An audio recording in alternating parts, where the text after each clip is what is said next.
but we got to chat. I got to hear them speak, and then we chatted a bit afterwards, and I'm really excited to have them come on today to share their story.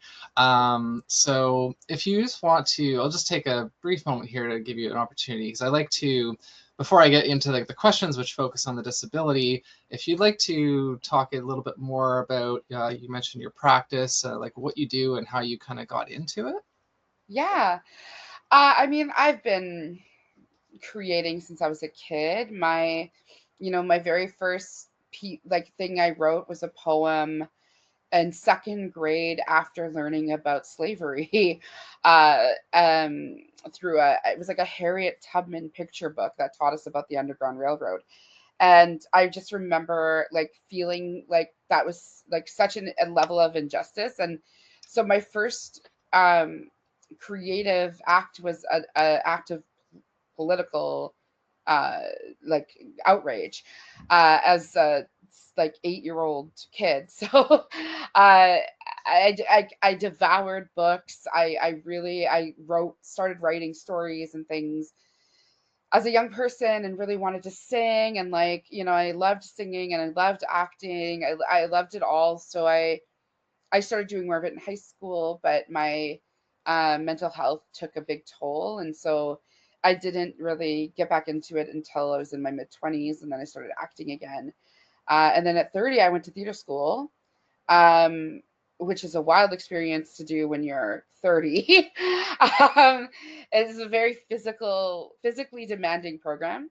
Um, and I just sort of, after I graduated, everything just sort of started to skyrocket. I auditioned for parts, and I got that. Plus, I was also like writing my own stuff and like producing that.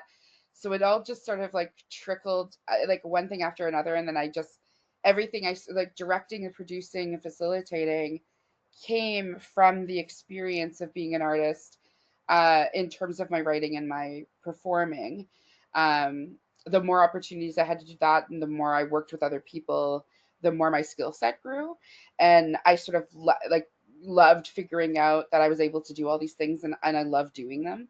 And so yeah, that really helped me solidify what my artistic voice was and how I wanted to use it, and the stories I wanted to tell and the ways that I wanted to tell them.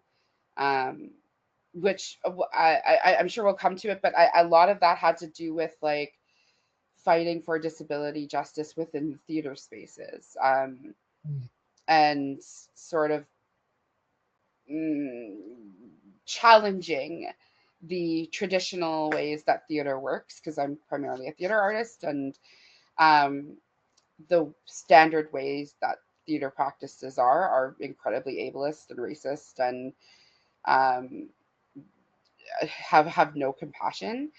And the second I saw that that was the thing, I sort of wanted to change that.